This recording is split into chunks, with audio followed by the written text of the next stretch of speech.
All right, guys, I'm super excited about this episode. I've got Bill here with me.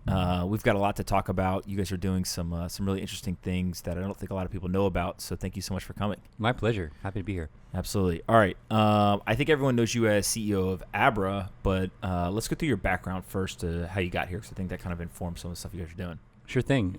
Long career, kind of a strange path to get here. I was a cryptographer at the CIA when I was a kid, basically, and wasn't my calling, but from a technology and kind of cool factor, it was awesome. It was a great experience. I learned a lot.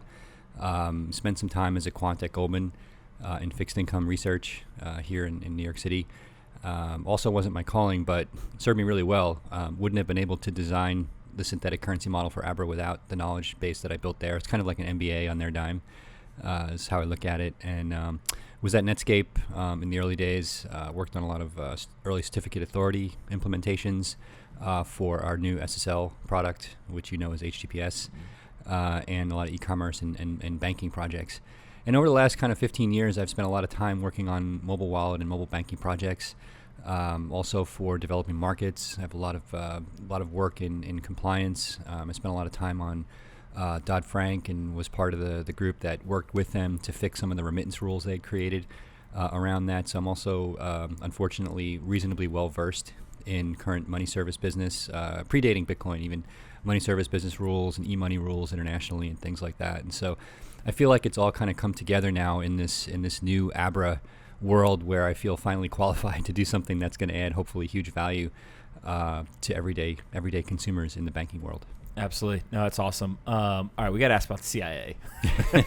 What does a cryptographer for the CIA do on a daily basis? So, well, this was late 80s, so Okay. I'm sure the answer today is very different. But Okay. ironically, it had to do with Russian hacking from the 70s and 80s. If you're, you're not old enough to remember, but we had built this embassy in Moscow in the 70s and early 80s based upon some deal we had with them. And in their infinite wisdom, I guess it was Carter that basically did a deal which said, okay, we're going to build an embassy there and you're going to build a new embassy here. And somehow the embassy that they were building in D.C. was going to be built with Soviet workers, and the embassy we were building in Moscow was going to be built with Soviet workers. And we moved in, or we started to move in, and we found bugs literally every 18 inches in the concrete. And this is Shocking. all shocking, right? It was. I'm not exaggerating. It's a well-documented thing. There's museums where you can actually see them. I don't know if they're open to the public, but they're there. And so obviously we never moved in. And this basically sent a kind of a tidal wave through the organization, which said we have to get it together in terms of how we do internal messaging and everything else. And so we were effectively running the internal messaging systems across embassies and other facilities. And it was completely open text in those days because they assumed it was a private network. Turns out there's no such thing. Things like E&M waves are detectable, right? In the hallways of the new building at the CIA when I first moved in, all the hallways are crooked. And that's because they have what are called waveguides, which absorb electromagnetic radiation so that you couldn't detect it easily from the outside. So it turns out that nothing is undetectable. And so encryption all of a sudden, ironically, became a big deal again. And I was part of that early team that was working on some of that. And I'm sure it's evolved dramatically and significantly since then, but now I'm out of date, obviously. Yeah, it's interesting because the encryption debate, I think a lot of people forget. So Zuko actually from Zcash brought this up to me one time, and I thought that it was really powerful. So most people forget that encryption was not a thing where the government was just like, oh, let's all use encryption, right? In the beginning, it was actually, why do you need to hide what you're saying and transmitting? And that's what the criminals use. Right. And this is late 80s, so there was no public-private key kind of infrastructure, even at the private company level, right? Mm-hmm. So this was all kind of in-house proprietary cryptographers sitting on a whiteboard saying, how are we going to secure this? How do we initiate sessions? Because there was no SSL, Tyre hadn't worked it all out yet from Netscape. So this was like really figuring it out from scratch stuff, which was fun. But I couldn't really tell how it was going to change the world, right? But lo and behold, it actually is, because a lot of the cypherpunk stuff I believed in those days is finally caught up with us. Yeah. Well, in encryption went through the same thing, right? It was oh, criminals use this, you should never be allowed to use this, we should make it illegal, right? I think there's literally, government hearings about this stuff. There's a famous, I don't forget who did it, and kind of it was Senate, Congress, whatever, but there's a famous speech that was given saying, listen, this is not for criminals and terrorists and all stuff. This is security, and there's a bunch of communication you want to actually protect. And now it's become industry best practice. So a lot of the youngins in the audience may not remember. I mean, we fought these wars in my Netscape days where you could not export the same version of the web browser that you used in the U.S. because the keys were padded with zeros for the international version, because otherwise it was considered strong cryptography or weapons grade cryptography, and the Commerce Department would not give you an export license for that product. And so because I was very focused on the international markets, I spent all this time with our lawyers. As a matter of fact, the head of Mozilla was the former head of Mozilla was the lawyer for us at the time, and I remember arguing with her on the phone, going, "Hey, this is crazy. You're killing our business because the banks won't launch banking products." This is in '96, with this browser because they know that the NSA can hack it in 40 minutes. That's the whole point of not letting them export it in the first place. And of course, it wasn't her choice. She was just the messenger. And of course, Phil Zimmerman put his PGP key on his T-shirts just to prove how ridiculous this whole thing was. Yep. And eventually, other companies in Europe developed strong crypto to get around the fact that you couldn't do it here. And finally, they realized that they were fighting a losing battle, and it was just stupid. And now, of course, nobody even knows that was a problem 25 years ago. But we have a history of repeating these issues. So. Absolutely. Well, and Zuko's point was, just like encryption went from only terrorists and criminals use it to now industry best practice, he actually thinks on the privacy coin side, right? All of these features that, why do you guys use this for Zcash or Monero or whatever? It all has to be nefarious activity. Will eventually just be standard practice for every coin. I don't know. I mean, from a crypto perspective, standard practice maybe. From an enterprise perspective, I mean, I've been hearing this for 25 years, and it just hasn't happened because people just don't get it. They don't want to go through the effort. Until you've been hacked, you don't understand. And that's part of what we deal with as well at Abra, is that even when you say non-custodial wallet to an uninitiated person, they're like, well, what the fuck are you talking about? I don't know what that means. I just want to buy crypto. Until you've been hacked. Then you dig in a bit and you say, oh, wait a minute, they're holding my money. And this isn't a bank.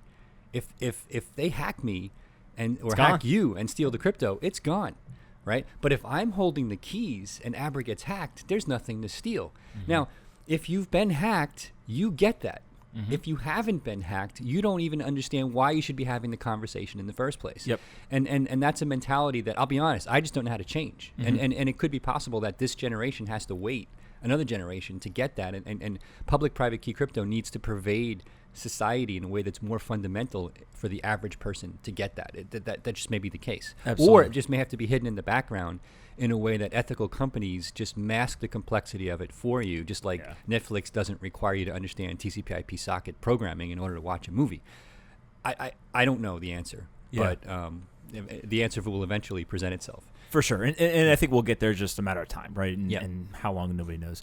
All right, let's jump into Abra, right? So what is it? Right. So Abra is a simple crypto wallet combined with a built-in exchange that allows you to hold investment exposure to up to 80 different currencies, 30 crypto and 50 fiat. We use a very sophisticated kind of smart contract platform in the background to enable all of this, because we're not actually holding the cryptocurrencies. So you are basically holding, now I'll talk about the tech, right? So the simple consumer explanation is very simple crypto wallet. I can exchange between all 80 currencies, one button push, no complicated trading interface, bank in and out in I think we're up to 35 countries now, okay? Meaning you can take money in and out of your bank account into the Abra wallet. And I'll explain the mechanics of that in a bit. But now from a technology perspective, it gets even more interesting because this is the basis for all of the future work that Abra is going to do. What you're actually holding inside the Abra wallet is a Bitcoin collateralized multi-sig contract, all based on either the Bitcoin or in some cases Litecoin blockchain, but they both work the same way, which is why we all right, so let's go. We'll break that we got to explain what this is, because I think a lot of people have heard you say this and they've got no clue what that means. Sure. And that's from a retail perspective, we don't want people to have to understand, but we're totally, we want people who are into the tech to understand, because there's a really cool factor about this. So think of it this way. Let me give you an example in gold, in the physical world, and then I'll translate it into the digital world. If I owed you $100, right? I could obviously hand you $100. I could wire you $100. But for some strange reason, if you didn't want any of that, I could also hand you an amount of gold worth $100. But the moment I handed you that gold, you would be taking volatility risk on the price of gold versus the amount of money I owed you, in this case $100, meaning you'd be taking risk on the price of gold going up or down, right? Mm-hmm. Now, you could fix that by basically shorting the gold at that moment, right? And then the cost of the short, right, minus the $100 minus the cost of the short would effectively guarantee that you're fixing the value of gold at $100. Yep. Or you don't have at least any downside risk at that point. Yep. Okay. So think of us doing the same thing using Bitcoin as the asset class instead of gold.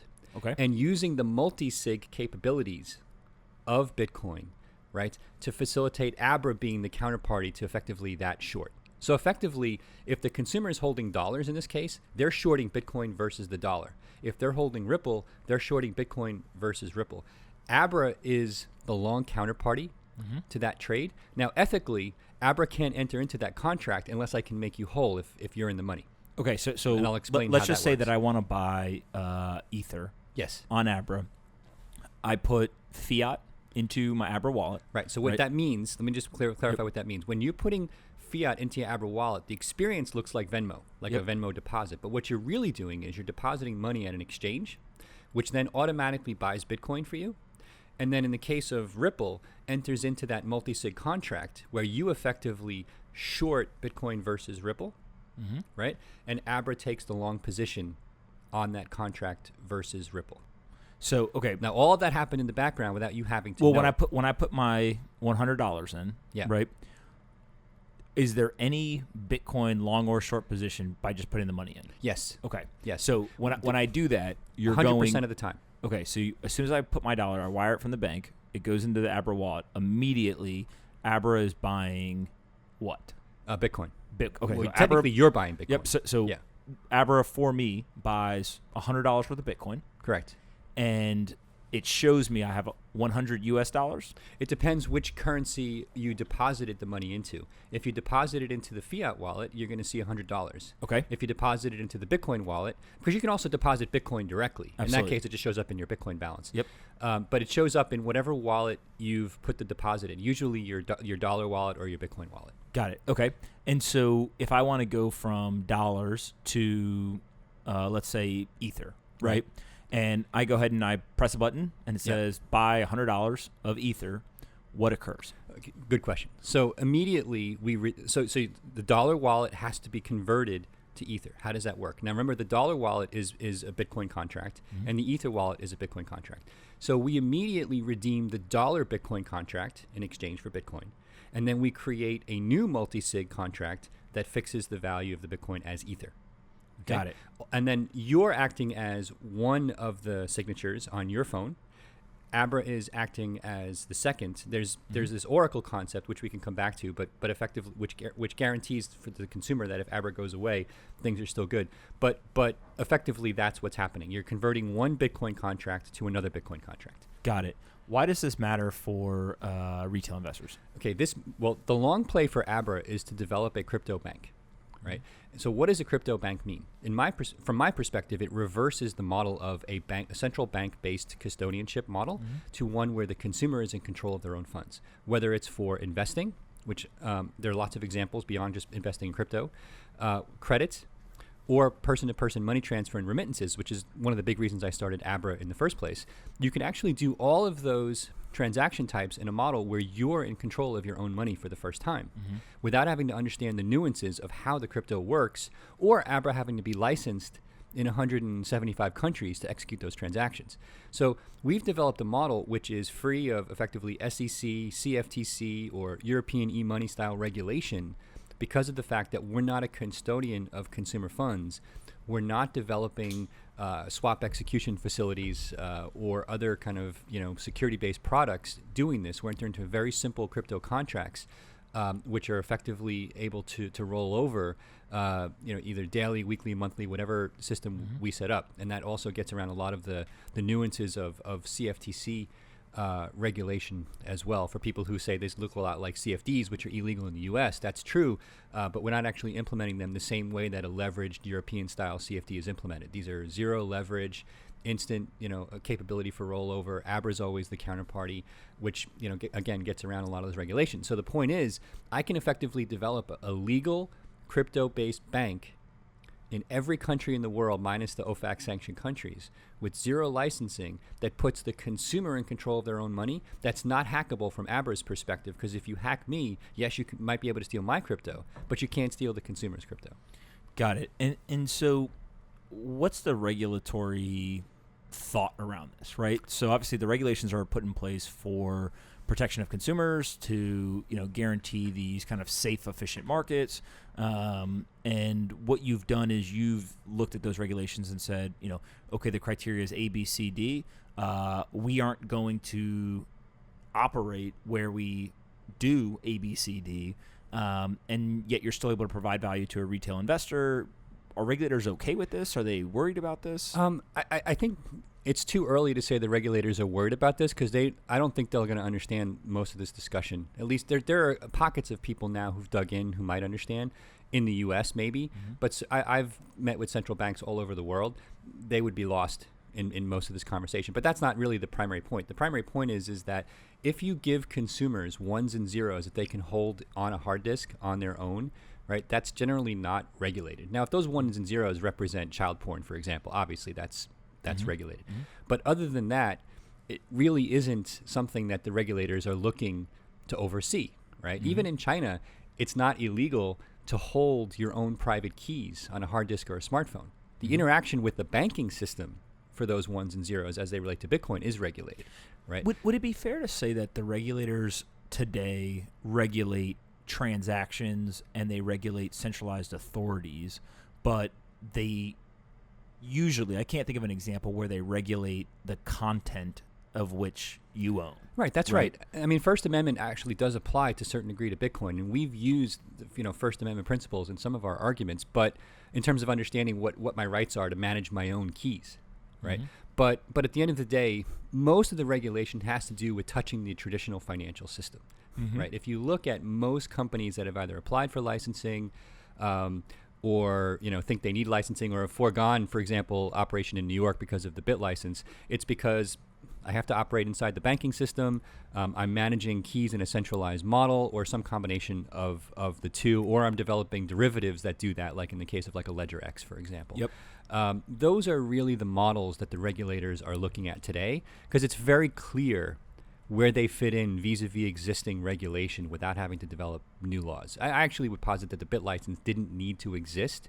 If New York wanted people to have money transfer licenses, they could have done it within the existing framework, which is clarifying the existing rules. They just chose to go a crazy step deeper. Got it. And so what's the ramification here in terms of the current regulatory environment doesn't address this approach, right? So they obviously could change that in the future. They could just let it go, whatever they choose to do. How do you think retail investors should think about security, regulatory protections, et cetera, right? So there's as a business, obviously, you want to operate in a way that provides value to those retail investors, and you want to operate in a way that is compliant in the sense of you don't want to violate any rules, right? And so if you put the onus on the retail investor around their key management, their security, et cetera, a lot of people would argue that's good, right? There's some people who would argue, do you actually trust individuals to do that, somewhat complex technical work or management? How do you guys think about that, right? Like, is it through education, or how do you just kind of help them? Okay, let's break that down. So first of all, the key here to start, pardon the pun, is make this really simple, right? So when you start Abra for the first time, you don't have to do anything. I mean, literally nothing. You get a wallet interface, and you can just play around with the app. The first time you try to do a transaction, the app prompts you to verify your recovery phrase. Okay. And it gives you a couple of warnings, and I think the third time it won't let you continue using the app unless you do that. So we have like over 99% compliance with that, because either you do it or you can't use the app. Right. And ethically, we felt compelled to do that. We didn't have to do that, right? We could say, hey, use it at your own risk. And we did some split testing on that. And we found that people liked the fact that Abra recognized, hey, this is my money. They're going overboard to protect my money and to make it clear that they have no access to my money. Yep. So we do have over 99% compliance with that, which is, like I said, a self-fulfilling prophecy, since we lock you out if you don't do it. And that's probably the best you can do in the short term. Now, there are other things you can do by splitting up keys, secret sharing, but the user experience for that becomes unwieldy. And we haven't found a way to integrate the best of breed biometrics or anything inside the app that goes beyond just having a recovery phrase. Now, the good news is with hundreds of thousands of users, I don't know of any significant money loss yet in the system. Is it likely to happen that eventually somebody loses their backup phrase and coincidentally loses the phone? Yes, it is likely to happen eventually. But if you're going to put consumers in charge of their own money, if you're going to allow people to put cash in a wallet and carry it around, and you have millions of people doing that, eventually somebody is going to lose their wallet. That's the nature of human nature. What happens, right? yeah. So over time, we want to get better at this and give people more and better ways to manage their own money. But the user experience is the key to get people in. The good news is that the retail investor here is not putting millions of dollars in this. It's usually hundreds and thousands. And we've made that recovery process. So at Christmas time, for example, we've got now one season of experience doing this, where people got new phones and had to migrate, right? Invariably, everybody was able to do it, right? We would, if they didn't get it intuitively, they'd contact support. We would say, just type in your backup phrase, your recovery phrase into the new phone, and it'll merge the wallets, and you're good to go. Yep. Right. Why choose retail investors over institutions? Because this is part of our mission is to provide democratized access to financial services for the global consumer. That's it, right? Investing is one of those core capabilities. Credit is another. Payments and money transfer is the third over time. So the fact that you can invest in crypto, that's just the first asset class we chose to enable via these Bitcoin collateralized contracts. Eventually, you're going to see equities, commodities, mutual funds, mashups of all of them, right? We launched that the BIT10 index token a few days ago, which represented a mashup of the price feeds of different tokens into one Bitcoin collateralized contract. That just sets the stage for showing people that we can mash up any asset classes into one investment token effectively via this model. So I could give you exposure to equities and crypto in one token. Yep. Right. And so and that means like I could have a Bitcoin Apple share. Absolutely. One share that's 50% Bitcoin, 50% Apple. Yeah. Yeah. And so one of the things I'd like to do eventually is give people a screen where they can say, hey, I want to specify the kind of risk exposure I want. So if I'm an investor in Hong Kong who can't normally invest in like the S&P 500 easily, or Mexico where there's like tens of millions of people, but like less than 1 million investment accounts in the entire country, right? I can now give them investment exposure, for example, to U.S. SPDRs, the S&P 500, right, tracking stock, and say I can mash that up with Bitcoin so that I have 80% exposure to the S&P and 20% exposure to Bitcoin in one investment. And so my risk and my alpha beta is kind of mashed up there in a very easy to clarify risk profile, right? And the idea to be able to do that globally is very compelling. But over time, to answer your question, this becomes kind of that democratized access to banking services play that I think crypto is essential for, right? That's where I think crypto solves problems that you can't solve without crypto, which is how do you provide access to this on a global scale, right, in a way that puts the consumer in control of their own money. Absolutely. Yeah. What would be the number one reason why this would fail?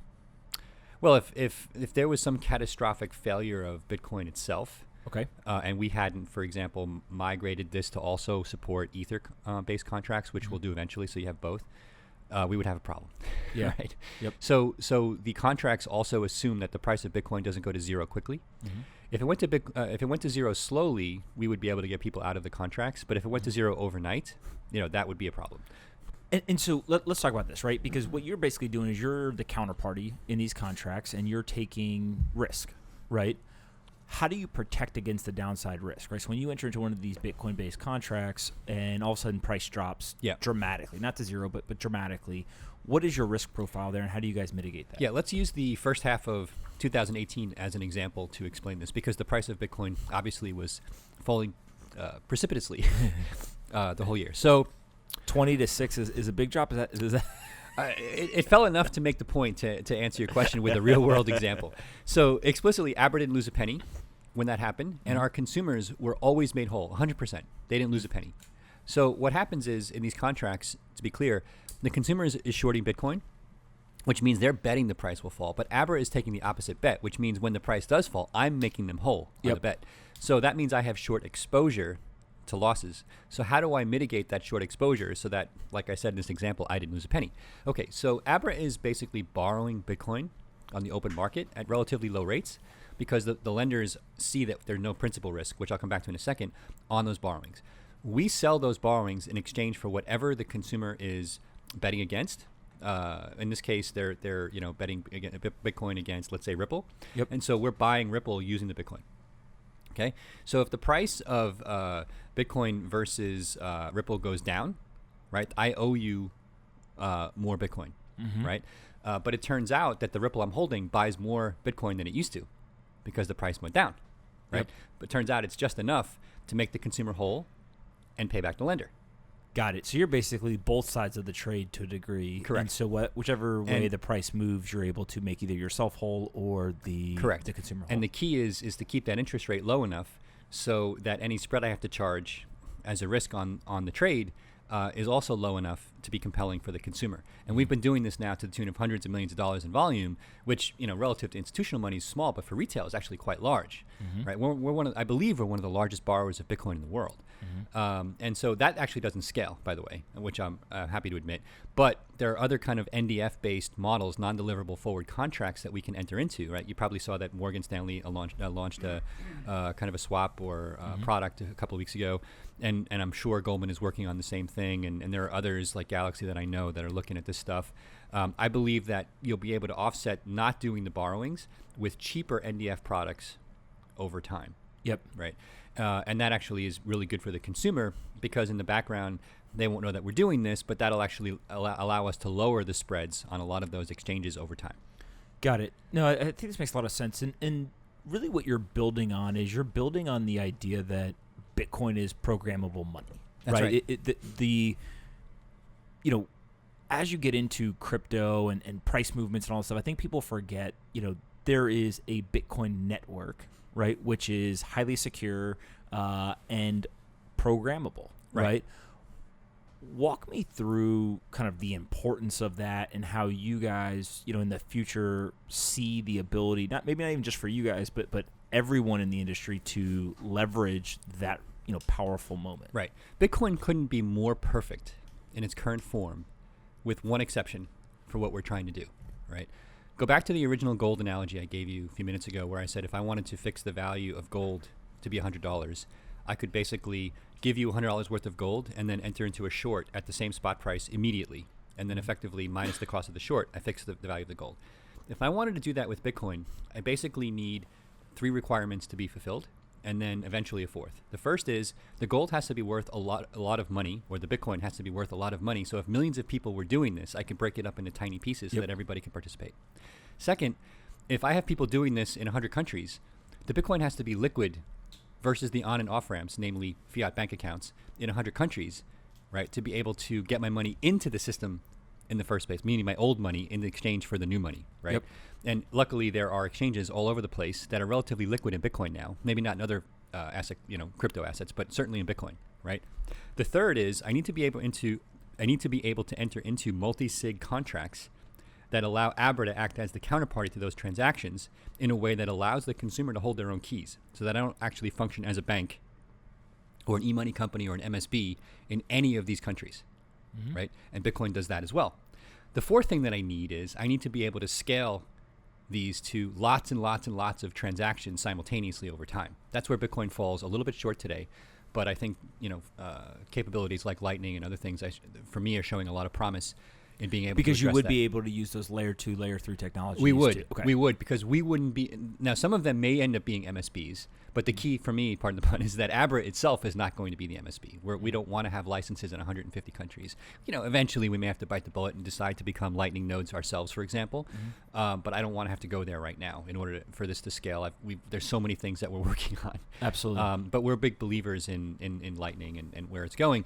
I would love to see that with a combination of on-chain scaling as well over time, because even as a settlement layer, we need more scalability in the system. But I think that once Lightning is working, I think the core developers will recognize that even as a settlement layer, we need to have a modicum of on-chain scaling for Lightning to work as well. And so that is kind of the fourth, currently soft requirement, because we're scaling okay right now, but eventually hard requirement to get to, a 500 million consumers. Yep. Right. If Abra all of a sudden had an influx of 500 million users doing this, we'd be back to $50 mining fees, because Abra would be driving 100% of filling the current blocks. Absolutely. The part that is so amazing to me, right, is there's an underground revolution where people understand the power of Bitcoin as programmable money, the power of giving this technology to a global user base, all this stuff. It directly attacks the heart of what the centralized Western financial system has stood for, benefited from, etc. Why are they not jumping in on it as fast, right? Some of them are slowly starting to understand it. What's your take on their perspective? So I'll challenge the idea that some of them are slowly starting to understand it. I think that everybody is aware of Bitcoin as a digital gold asset class now. And I'm speaking relative to central banks. Obviously, there's a lot of pockets of consumers in Africa that probably don't know what Bitcoin is. But I recently spent half a day with Banco de Mexico, the Central Bank of Mexico, where we had a whiteboard session on how Bitcoin works, how Abra works, how we basically give people a transition using the model I described from the old world to the new world. They had no idea that Bitcoin at its core was programmable money. They just knew it as a token that had value, right? And what's their reaction when they figure that out? Well, that it is programmable money. So their perspective is interesting, because they recognize what a big deal remittances and money transfers are to their core economy, right? Yep. It represents, single-digit percentages of their entire GDP. Farmers in the U.S. sending money back home, and so when they realize that you can use the synthetic currency model to do peer-to-peer transfers that have on-ramps and off-ramps to the peso that they can't stop anyway, right? They're like, wow, this is amazing. Why is it that people don't understand? Well, it's the Netflix analogy of understanding how TCP/IP works, right? When just give me my account and I want to watch my movie. Exactly. But when a layman digs in and understands the power of a network of networks and the way TCP/IP works, it's like, my God, this is incredible. No wonder the internet is so amazing, right? And I think that people are having that aha moment when they're able to dig in with Bitcoin, but most people aren't digging in to that fundamental degree. Certainly not at the government level. I think obviously, the cryptographically initiated are digging in, and they're having those aha wow moments, but most people are not. Yeah, and most of the retail investors definitely won't, right? Kind of mass consumers, they'll never look into it. Yeah, but that's like asking how a credit card works. What happens when I swipe? The fact that there are 4 banks and Visa and other players involved is obviously, people are ignorant of that, right? Well, I'm actually proud of the human race that they even know to swipe the card, right? Getting people to understand that's a big enough task. Right. Well, there are 500 million kids in China who've never swiped a card but use QR codes, by the way. So that's a great point. Yeah. Absolutely. Yeah. Okay, so let's say that somehow heroically government, central banks, kind of Wall Street financial firms, the secret's out, right? They figure out, look, this is programmable money. What is like the farthest, most wild scenario or financial environment you can imagine being built on top of Bitcoin? Oh, I see an entire shadow banking system. And I don't say shadow in the negative kind of it's just a bad sense. I say shadow in terms of finally being competition to the man. Okay. Right?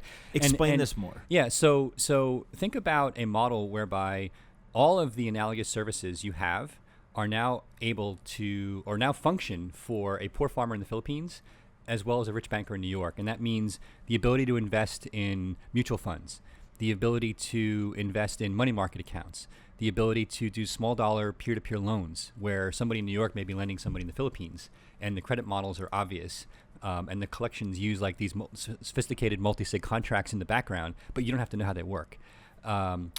You're able to do payments and money transfer directly out of your account, right? With the equivalent of a Swift wire that settles instantly as opposed to 3 days. And it has no transaction fee, but might have a 150 basis point spread as opposed to a $60 wire fee that settles in 3 days, right? All of this is possible via the infrastructure that Abra has built.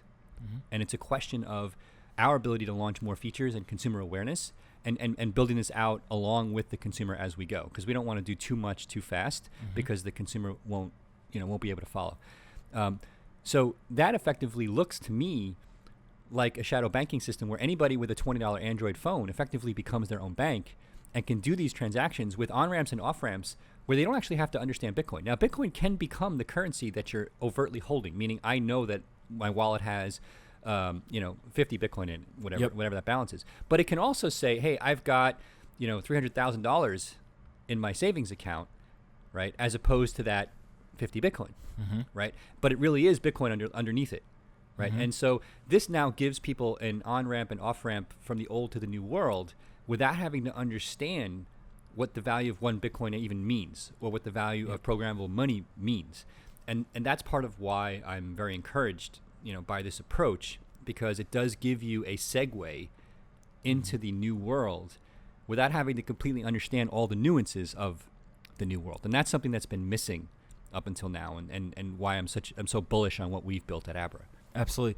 And in that, it's almost like it's not a shadow banking system, it's an alternative banking system, right? That exactly. Same difference. Can really allow people choice, right? And one of the things that I've thought quite a bit about around Bitcoin adoption itself, right? So the actual token or asset is, as people begin to lose trust in whatever their currency of choice is today, right? So their fiat currency of choice, they start to lose trust in their government. Bitcoin is not the only replacement, right? There's other currencies, there's other things they can do, they can real assets, etc. But it becomes a viable option. That's right. Right? And what you're doing is you're allowing individuals who have the most context, the most choice, the most freedom, right, to say, I want to put my wealth in X asset. Right. And previously, Bitcoin was not part of that menu. That's right. Today it is. That's totally right. I agree 100% with that. And when you allow that to happen, it doesn't mean 100% of people are going to choose Bitcoin. And they shouldn't, right? But today that's on an asset-by-asset basis. What you're describing is having one or two or more financial systems or banking systems to choose from. Right, you're giving the consumer choice as to, do you want to participate in a centralized one or a decentralized one? Functionality matches on both, and it's really your choice as to where you want to participate. Now that's a very Western perspective, right? Meaning, if Anthony has a choice as to which bank he's going to use, is he going to use a decentralized crypto-based bank, or is he going to use Bank of America? If you're in Africa, you don't have that choice, right? You probably don't have access to a bank today because you're not a profitable consumer for the average retail bank, right? So this now democratizes access in a way where you may not have a choice. This may be your only option. Or if you're a global middle class rich consumer, you actually do have a choice because you already have an option.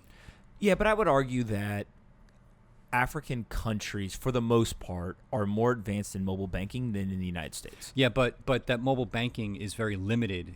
That's true. Right? That's absolutely true. Look at it in terms of the functionality of it. Yep. Right. The ability to do micro vesting in equities is a non-starter for an M-Pesa user today. Yep. You're talking about the advanced functionality that a bank can provide to a Western user. Correct. Is not available to somebody not in the Western. Right. The idea of a pooled stored value system, which is what M-Pesa is, has obviously tremendous value since it processes 35% of Kenyan GDP, but it's actually stopped there, right? Like, it hasn't grown significantly in terms of the percentage of GDP that it's processing since it reached that kind of, my understanding, since it reached that value or level a couple of years ago, because it doesn't add even more value after that. Like, companies have tried, but they haven't been able to take it to the next level. And I think a lot of that is a function of the fact that they're now hitting walls in terms of compliance, and other rules around what they can do around KYC and other things within that existing framework. Absolutely. Yeah, it's funny because, we've thought a lot about a thesis. I actually don't know if we even agree with this, right? But this idea that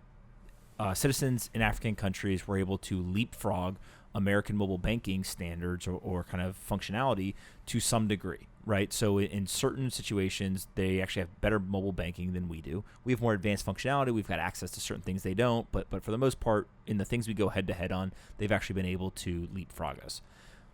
Crypto provides an opportunity. Doesn't mean that it's going to happen, but it does provide an opportunity for a lot of the unbanked, right, or these people who are already familiar with mobile banking to leapfrog the U.S. Western-centric centralized financial system. Yeah.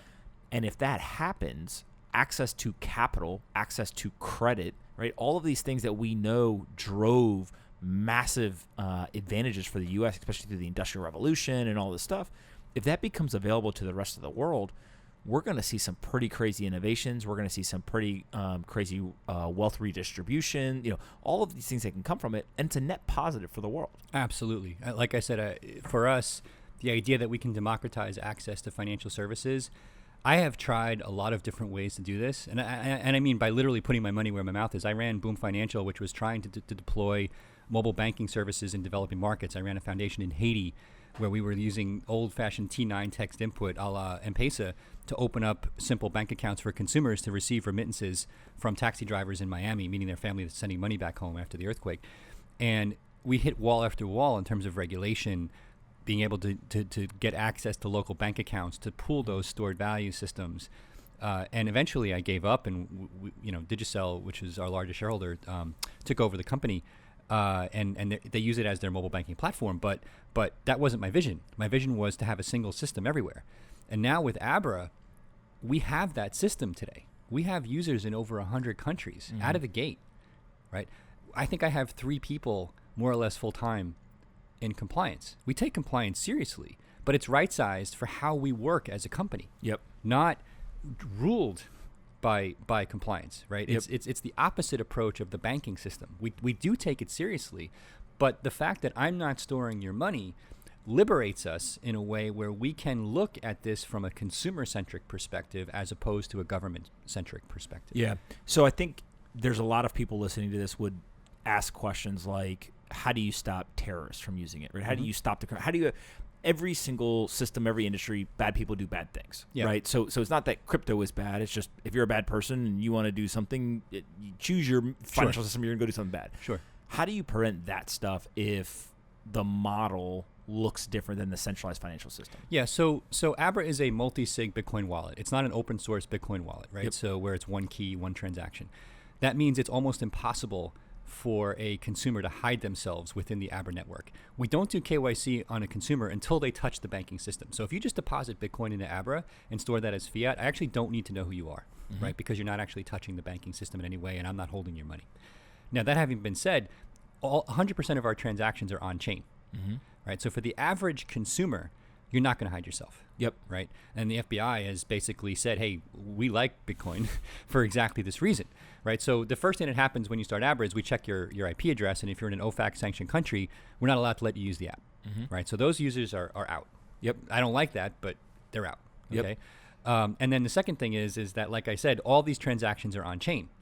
Yep. Right. Which means that if the FBI wants to know, hey, here's my subpoena, I want to know the phone number for anybody who did a transaction from this IP address, I have to give it to them legally. Yep. Right. I think it was a DEA agent who told me one time, every criminal, when they commit the crime, I want their hand on the keyboard. Yeah.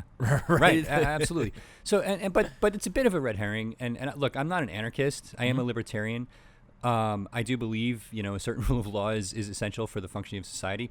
But at the same time, I also, one of the kind of core principles and values of Abra is we believe in the rights of the individual to freely conduct business that doesn't harm other individuals, right? And we believe very, very strongly in this as a guiding principle.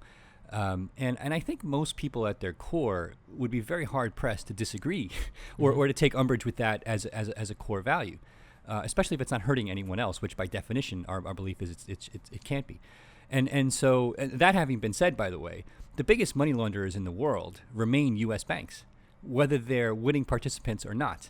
Right now, I've had this conversation with people from the OCC and others, and they roll their eyes at me, but they don't prove me wrong, right? Because they can't. It's like proving a negative, right? So in their heart of hearts, I think that they know this is true. They throw up their hands at it, but they're still basically, force banks to spend an insane amount of money, right, policing the good consumer, in theory, at the expense of the bad consumer. It is, I don't know, a day, 2 ago or whatever. More bankers. I think these ones got arrested. They're going to jail for rigging, interest rates or something. There was the bank in, I think it was Estonia, right? Like one single location laundered like 100 billion or more, right? It's just, again, bad people are going to do bad things regardless of the industry. Yeah, the only two industries that I'm aware of that are actively required to police people in advance to this degree are healthcare and banking. Now, in healthcare, I get it, right? I don't want people giving me shit that, is going to kill me without actually having tested it, right? But the recourse after you're dead is a lot harder. Right? Exactly. Thank you. Right. And I don't even know if my family is actually going to go after them. So there's not much comfort there. But the idea that the banking system spends like hundreds of billions of dollars a year doing the same thing, right? And you can actually measure the return on investment as being effectively zero, right? Just makes no sense. Now, I totally get going after criminals, and I'm all for that. But that's not what we're doing. Right, we're basically policing 100% of the people in order to prevent the criminality in the first place, and we've effectively failed at the same time because the criminals still manage to get through the cracks, right? So do a better job of going after the criminals and disincentivizing them. My guess is that would cost a fraction of what we're spending now. Yeah, it is. I always say people do bad things because it really does encompass, no matter what rules you put in place, no matter what you do. If they want to do it, they will find a way. Right. And if it's not, the fiat system in terms of, electronic money, then it's going to be cash. If it's not cash, then it's crypto. If it's not crypto, it's whatever's next. Right. And the cat and mouse game is, look, it's difficult. Right. Yeah. I actually come from the mindset of I wouldn't want to be a regulator. Right. Not because I don't agree with what they do or anything. It's because it's a hard job. Yeah. Right. And they're personally not incentivized in a way that they are rewarded for being successful. Right. And so imagine going to work every day knowing that there's people around the world who are using, money in whatever form to do illegal things, and your job is to catch them. Right. Now, remember, the regulator is the messenger, right? They don't set the policy. They interpret the policy set by legislators, or they're given a certain leeway to set policy, but it's also a mandate from legislators. It's the legislators that traditionally don't understand the nuances of the banking system enough to understand that it doesn't make sense to proactively police every consumer in terms of a return on investment. But that doesn't translate into votes. So therefore, they're not willing to dig deep enough to understand the nuance, right? What are the odds that a U.S. lawmaker is a user of Abra? Very high, because I've met with enough of them and seen them install Abra, where I know that there are at least a couple. But that's not only true in the U.S. I've actually been in meetings with other bankers, central bankers, who've installed Abra, and whether they know it or not, I've actually seen them do it in meetings. And so actually the odds are 100% because I've seen it. But yeah, that's amazing. Yeah. All right. So before I end, I usually do a kind of rapid fire set of questions. Okay. Other than Abra, what do you think is the most important company in crypto? Oh, wow. The most important, I love BitGo. We were talking earlier about the news on BitGo's funding. Big fan of Mike Belshi, who I work with at Netscape. I think what they're doing is very important. I think the idea of doing multi-sig wallets correctly adds a lot of value. So they're the company that comes to mind first. Got it. What's the most controversial thought you have in crypto? If you said it, people would disagree with you. Exchanges are not crypto. Exchanges are SQL databases, and people that manage their own keys are actually in crypto. So people who use exchanges are not in crypto. Yeah, they're getting IOUs to crypto, and anybody who's had their money hacked and lost forever can appreciate the nuance of that statement. Yeah, absolutely. If you had a magic wand and you could wave it and change one regulation or improve one regulation, what would it be? I would change FinCEN's guidance on people not having to register as money transmitters to exchange cash for crypto. Why? Because it makes no sense. I mean, they don't regulate people exchanging baseball cards for cash. What's the difference, right? So where does it stop? What's the difference between postage stamp, crypto, baseball cards? The guidance makes no sense whatsoever. If I want to own crypto and I want to be able to exchange it for cash, it's ones and zeros in a person-to-person cash transaction. I should be able to do that without having to tell FinCEN what I'm doing. I think that's fair, right? What is your one memory of Netscape that people don't know about, but you think encompasses your experience there? I'll give you two. One is the first memory is fighting the kind of export rules, and that led to the creation of a company called Brocat, which ended up going public for a multi-billion-dollar IPO to allow Java applets to be installed locally because the company was based in Germany to allow banking users to get around the strong crypto rules, which was insane. right? Mhm. I mean, that company didn't need to. I was happy for them Yeah. that they made money, but it didn't need to exist, Mhm. right? And then the second was, going from e-commerce project to e-commerce project. For example, I remember another project. I mentioned Germany. I'll mention it again. I worked on a Springer Verlag project of putting all of the newspapers they owned in Hamburg and Berlin online, and this was their first exposure to the internet as companies, right? And it was so foundational. It's today. It sticks in my mind is like I got to take part in something historical, and I feel, and the reason that sticks out to me now is that I know in my heart of hearts that's what's happening right now with crypto. Mhm. You know, Yeah, it's so crazy, just the energy and the potential impact. I think that when people kind of it clicks over, right, and they say, "Oh wow," yeah, you can literally see it in their eyes. yeah, totally. All right, so non-crypto question. Okay. We just have to admit that aliens exist. Okay. Usually in sci-fi, the aliens are human-like, characters. Do we think that there's alien animals? Like, do the aliens that we think of as the human-like type aliens, do they have pets? Well, I think the distinction is sentience, right? I would venture that there's probably more non-sentience as aliens than there are sentience, just given the likely evolutionary state of aliens. But that whether or not there's any sentience out there besides us, I have no idea. But obviously the numbers dictate that there are plenty of alien animals out there.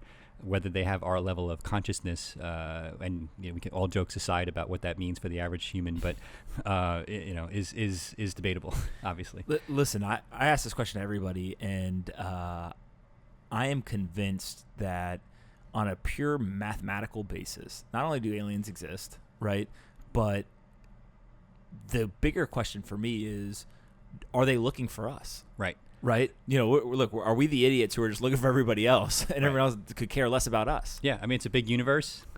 People can't even comprehend how big the universe is. I certainly can't. They're out there. There are sentients, mathematically speaking, who are looking for us being a euphemism for someone else, obviously. Yep. The chances of them finding us are pretty close to zero, mathematically speaking, given how big the universe is. But in 10 billion years, who knows where evolution will allow us to have gone, where we may just sense each other, right? Yeah. I'm waiting for them to show up, jump off the spaceship with alien dogs, and we'll go grab a beer at a bar. Yeah, or just turn around in disgust. Oh, you guys got those too. All right. Exactly. All right, before we end, I always let everyone ask me one question. What one question would you ask me? What do you think crypto is going to mean to the average consumer in 5 years? Ooh, or 10 if it's too close? So, yes, I'm a big fan of Bill Gates' quote, we overestimate what we can do in a year and underestimate what we can do in 10. I'm going to change the question a little bit and just say, let's 20, very long time frame, right? I really think that crypto's got a shot to take down the entire centralized financial system, right? And I don't mean that in an anarchist way. I mean that in the Goldmans, the Morgan Stanleys, the JP Morgans, etc., are going to say, this system, if we can figure out how to, kind of corral the power of it, we actually can build better businesses. Yeah. Right. The example I usually use is so the companies in the internet age that figured out growth hacking, right? They are the companies that are the powers of today, right? So this is the Facebooks, the Twitters, the Googles, etc. They figured out how to use the internet to incentivize people to do things. I think that the people who understand and figure out how to do that in the decentralized world, it's going to be magnitudes bigger of wins. And some of that has to do with just the global nature of this. And we forget that many of the companies that we look up to today as these magnificent, entrepreneurial endeavors that drive billions of dollars of profit and also, they're not available in some of the largest countries in the world.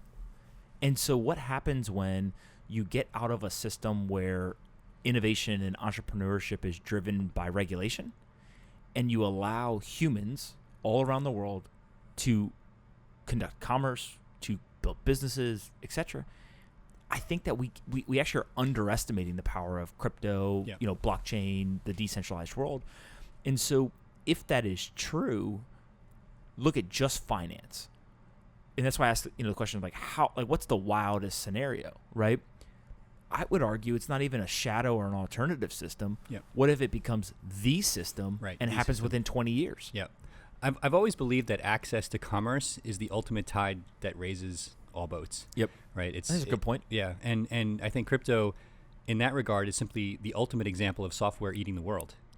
Absolutely. Right? To provide that access. Absolutely. So I obviously agree with that point. Yeah. Look, and I think that for me specifically, the ability for people around the world to have a level playing field, right? You're not going to correct the inequalities of yesterday by coming in, governments giving money or charity or all this stuff is, maybe it makes a little bit of a dent, but it's not really going to level the playing field. I'm a huge believer that if you give everyone the same tools and you give them access to information, education, communication between themselves, etc., they will surprise you by what they're able to accomplish, right? Mm-hmm. And I think that crypto is doing that in a very interesting way. And that's kind of why I lean towards we're probably underestimating this whole thing. All right. Well, I look forward to the reunion podcast. 20 years from now, To we'll see what reminisce. happened. Yeah, exactly. All right, man. Thank you so much. I'm a big fan of what you guys are doing, so I Thanks. appreciate you coming on. Appreciate it. This was awesome. Thanks for having me.